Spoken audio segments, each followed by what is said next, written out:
Everyone welcome back to my channel. আজকে হচ্ছে ফেব্রুয়ারির 2 তারিখ, মানে প্রথম দফায় আজকে সরস্বতী পুজো। তো যদিও সরস্বতী পুজোর টাইমটা হয়তো এখনও পড়েনি, কারণ বেলার দিকে পড়বে। তো আজকে প্রথম দিন সরস্বতী পুজো, কালকে হবে সেকেন্ড দিন, এবার দুদিন পড়েছে। এই অঞ্জলি দেওয়ার পুজোগুলো দুদিন করে পড়ে গেলে না বড্ড মুশকিল হয়ে যায়। তো আজকে আমাদের এই সামনের এখানটাতে পুজো হবে, তো কালকে অনেক জায়গায় পুজো হবে, মানে যারা বেলায় করতে আর কি ভালোবাসে তাদের আজকে হবে। তো যাই হোক, কালকে পুজো করাটাই বেটার, কারণ যেহেতু সকাল সকাল আর কালকে এমনি নাকি 9টা সাড়ে 9টা নাগাদ কেটেও যাচ্ছে, সেই কারণে আজকেও স্কুল কলেজ সব জায়গাতেই বেশিরভাগ আজকেই পুজো হয়ে যাচ্ছে। এমনকি আমাদের গলির সামনে যে পুজোটা হয় সেটাও আজকেই পুজো হবে। তো আমাদের তো কথা ছিল এবছর, মানে কাকিমাদের বাড়িতে পুজো হয়, কিন্তু এবছর ওদের বাড়িতে কিছু কাজ ফাজ হচ্ছে যার জন্য পুজো হবে না। তো ওখানে পুজোটা হলে খুব সুবিধা হতো, কারণ সোনা এবারে হাতে খড়িটা দিত। এবছর সোনার 3 বছর কমপ্লিট হয়ে গেল। এবার সবাই বলছে নাকি 3 বছরই হাতে খড়ি দিতে হয়। আমরা হয়তো ভেবেছিলাম পরের বছর দেবো। এবার এখানে যেহেতু আজকে হয়ে যাচ্ছে, এখানে যদি কালকে হতো তাহলে এখানেই দিতাম, কিন্তু কালকে মানে শনিবার দিনে সোনাই আমিষ খেয়ে ফেলেছে। এবার আজকে যেহেতু রবিবার, ওখানে তো আর দেওয়া যাবে না। এবার সেই কারণে একটু প্রবলেম তো হয়েই যাচ্ছে। তো তারপরে ঠিকঠাক করা হলো, মা ফোন করেছিল। মায়েদের যে ঘরের সামনে পুজোটা হয় ওই পুজোটা আর কি কালকে হবে। তো এবার ওখানে সকাল 6টায় ঠাকুরমশাই আসবে, এখান থেকে অত দূরে সকাল 6টার সময় যাওয়াটাও মুশকিল। আবার আমার একদমই ইচ্ছে করছে না যে আজকে থেকে চলে যাই, আমার কিরকম একটা লাগছে।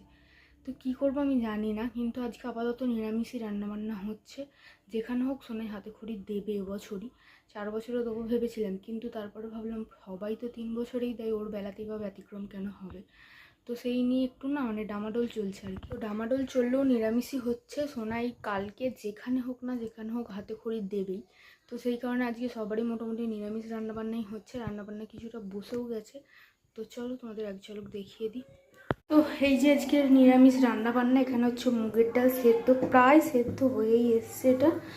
আর এখানে হচ্ছে হাঁড়িতে ভাত, আর এই যে পেঁপেটা দেখছো এটা সোনার জন্য সেদ্ধ দেবো। ওরা আজকে আলাদা করে সবজি করবো না, নিরামিষ সবজি তো ভালো লাগে না। আর এখানে হচ্ছে ঘি, যেটা মানে দুপুরে খাওয়া হবে আর কি, গলতে দেওয়া হয়েছে ওখানে। আর হবে গোল গোল করে ছোট আলু ভাজা। আর এই যে পোস্তর আলু কেটে নিয়েছি, আলু পোস্ত, মানে আজকে সব রেসিপি হবে আলু দিয়ে আর কি। তো নিরামিষ হলে একটু প্রবলেমই হয়, তো আলু পোস্ত হবে। আর একদম লাস্ট পাতে থাকবে পাঁপড়, যেটা না হলে নিরামিষ রান্না মানে আমাদের ঢুকবেই না আর কি। তো পাঁপড় ভাজা হবে লাস্টে। তো এটা তো প্রায় হয়ে এসছে, এটা এবার শুধু চলো ডালটা সাঁতলে এগুলো করে নিয়ে আগে টুকিটাকি রান্না ঝটপট হয়েও যাবে। তো এরপর কয়েকটা কাজও আছে আমার। হাই, তো সেখানে কাজ হচ্ছে, দেখতে পেয়েছো? দেখতে পাচ্ছ কি? সোনাইকে এখন কাজ দেখাতে হবে, কোথাও মেশিনের আওয়াজ হচ্ছে। তো আজকে ওয়েদারের অবস্থা দেখেছো, প্রায় 1 সপ্তাহ হয়ে গেল রোদের দেখা নেই। সব দিনের থেকে আজকে যেন ওয়েদারটা একটু বেশি অন্ধকার অন্ধকার হয়ে আছে। এখন বাজে বেলা 12টা, দেখো কি অবস্থা, যেন সন্ধে হয়ে যাবে। আজকে রোদ নেই, কিছু নেই, আমরা মামে রোদ পোহাতে বেরিয়েছি, মানে ঘরের ভেতরে ছিলাম তো রান্নাবান্নাও হয়ে গেছে, আজকে তাড়াতাড়ি হয়ে চান করবো দুজনেই। আমি শ্যাম্পু করবো, সোনাই শ্যাম্পু করবে না, কিন্তু চান তো করতেই হবে এই ওয়েদারে। তো আজ মাছ নেই, কিছু নেই, দেখো হাতটা পুড়িয়ে ফেলেছি। পোস্তর আলু ভাজতে ভাজতে ফট করে তেলটা এসে ছিটলো, যা জ্বলে যাচ্ছে না, কোলগেট দিয়েছি তাও ভীষণ জ্বলছে। ফাইনালি মামে দুজনেরই স্নান কমপ্লিট, কিন্তু এই ওয়েদারে চুলটা কি আদৌ শুকনো হবে সেটা নিয়ে ভীষণ টেনশন হচ্ছে। আর আজকে শ্যাম্পু না করলেই নয়, কাল থেকে তেল মাথায় ঢেলে রেখেছিলাম। আর কাল যেহেতু সরস্বতী পুজো, মানে কাল পুষ্পাঞ্জলি দেবো, তো কাল তো সকাল সকাল স্নান করতে হবে, সকালে শ্যাম্পু করা সম্ভবই নয়। আর ওয়েদার তোমাদের একটু আগে দেখালাম কীরকম কালো হয়ে আছে, না হাওয়া দিচ্ছে, না বৃষ্টি হচ্ছে, না রোদ উঠছে, মানে বাজে। তো কী জানি কীভাবে চুলটা শুকনো হবে। শ্যাম্পু তো হয়ে গেছে, তো চলো এবার সোনাইকে খাওয়াবো। তার আগে জামা কাপড়গুলো মেলবো। তো জামা কাপড় জানি শুকনো হবে না, কিন্তু জড়ো করে রাখলে তো হবে না, মিলতে তো হবেই। তো চলো পরে তোমাদের সাথে আবার কথা হচ্ছে। না, আমাদের আগে আগে কেমন যাচ্ছে, ঢুকলো ওই তো ম্যাও, ওই তো। তো চলো বিকেলবেলায় মামে টুকটুক করে বেরিয়েছি, একটু পার্লারে যাব। তো ওর পাপা বেরিয়ে গেছে তার কাজে, আমরা দুজনেই বেরিয়েছি এখন। সোনাইটাকে নিয়ে বেরোনো নয় তো, 5 মিনিটের রাস্তা 15 মিনিট অলরেডি হয়ে গেল। তো টুকটুক করে হাঁটছে, আর আমার এক প্রবলেম, আমি তোকে কোলে নিতে পারি না। তো আমি নিজেই হাঁপিয়ে যাচ্ছি, আর ওকে কী কোলে নেবো বলো। টুকুস টুকুস করে চলছে এখন। এই মাত্র দেখো গলির মুখ, এখনও গলির মুখ যেতে 2 মিনিট টাইম লাগবে। তো এখান থেকে এখনও কতটা, যতটা আসলাম এখনও অতটা দিলে তবে পার্লার পৌঁছাবো। উফ, তো পার্লার থেকে এসে ব্যাগ ঠ্যাগ গোছাবো, তারপর আমরা বেরোবো মায়েদের বাড়ি। তো আর কোনো উপায় পাচ্ছি না, ওখানেই যেতে হবে। এপাশে সব আজকে পুজো হয়ে গেছে। তো আজকে আমাদের কাজ হয়ে গেছে। আর এদিকে আজকে আমাকে পুরো কাঁদিয়ে দিয়েছে, এত ব্যথা কেন করছে জানি না। সেই প্রথমবারের মতো আজকে ফিল হলো, পুরো জ্বলছে এখনো পর্যন্ত। তো চলো, এখনও সন্ধে হয়নি, আমরা তাড়াতাড়ি বেরিয়েছিলাম 4:30 নাগাদ। তো সেই কখন পার্লার থেকে এসেছি বলো তো, সেই থেকে টুকটাক করে গোছান গাছান চলছে, তার মাঝখানে একটু সেলাই হয়ে গেল। তো এখনও আমরা বেরোতে পারিনি, এখন বাজে 7:15 আসতে।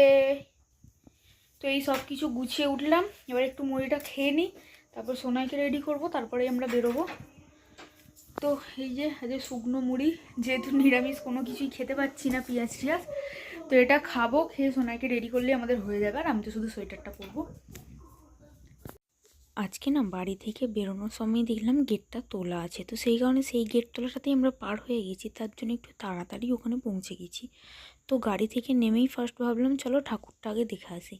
তো ঠাকুর দেখতে এসে দেখলাম পাড়ার একটা ভাই ওখানে দাঁড়িয়ে আছে, সে তার ফোনে ভিডিও করছিল। তো আমি তাকে বললাম, ভাই আমার ফোনে একটু ভিডিওটা করে দে না। বলতো আমার ফোনে ভিডিওটা করে দিয়েছে। আর এখানে আসার আগে তোমাদেরকে বলছিলাম যে বাড়িতে আমার মনটা একদমই টানছিল না যে ওখানে এবছর পুজোতে আমি যাই বলে। হয়তো এই মন খারাপটাকে প্রাধান্য দিয়ে যদি বাড়িতে থেকে যেতাম না, এত বড় ঘটনাটা ঘটতো না। তো পরে বলছি কি ঘটনা, আগে থিমটা তোমরা দেখো। থিমটা হচ্ছে একটা নৌকা, আর এটা হচ্ছে আমার দাদাদের ঠাকুর। তো দাদা যদিও আজকে বাড়িতে নেই, ও ডিউটিতেই আছে, আর ও সেভাবে প্যান্ডেলের কাজও করতে পারেনি। যাই হোক, এখন পর্যন্ত সমস্ত কিছু ঠিকই ছিল। তো কিছু মানুষ আছে দেখবে, যারা নিজেরা তো সুখী থাকতে পারে না, আর অন্য কাউকে যদি দেখে না যে তুমি ভালো আছো, মানে তাদের যে কি হয় মানে বলে বোঝানো যায় না।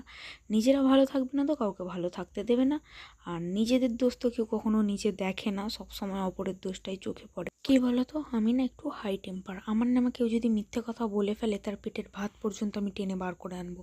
আর এই মুখের ওপর সত্যি কথাগুলো বলে ফেলি বলেই হয়তো আমি সবার কাছে খারাপ।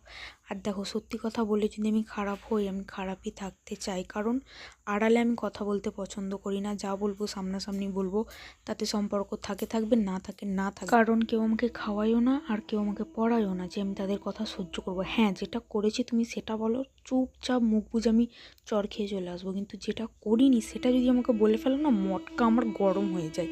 তোমরা দেখলেই আমরা অনেকক্ষণ এসে গেছি। এসেই প্রথমে ঠাকুরের ওখানে যেহেতু সবাই দাঁড়িয়েছিল, রাস্তা থেকে দেখেছি, তো ওখানে প্রথমেই চলে গেছিলাম। তো ওখানে অনেকটা টাইম কাটিয়ে তোমাদের সাথে প্যান্ডেল ট্যান্ডেল সমস্তটা শেয়ার করলাম। তো তারপর এসেছি এখানে। তো এখানে এসেছি একটু আগে, সোনার খাওয়াও হয়ে গেছে। ও তো সারা দুপুর ঘুমায় না, এখন ঘুমের জন্য পুরো একদম লেতিয়ে গেছে। একটু তাড়াতাড়ি না ঘুম পারলে কালকে সকালে উঠতে হবে। এ বাবু দেখো, ফোন পেলে আর কোনো দিকে কিছু থাকে না। পাপা উঠো, মা জল খেয়ে ঘুমাবে, কালকে ননর কাছে লিখতে হবে তো। উঠে পড়ো উঠে পড়ো উঠে পড়ো, ঘুম এসে গেছে তাও ফোন দেখতে ছাড়ছে না। এই দেখো আমার সোনায়ের নতুন স্লেট। তোর বাড়িতে একটা স্লেট আছে, কিন্তু ওর পাপার একটা কিনে আনলো, কারণ নতুন স্লেটে হাতে খড়ি দিতে হয়। পেন্সিলটা কি গেল দেখেছো, পেন্সিলটা না ভেঙেই যায়। তো এই যে আমরা স্লেটটা একদম কিনে নিয়েই এসেছি।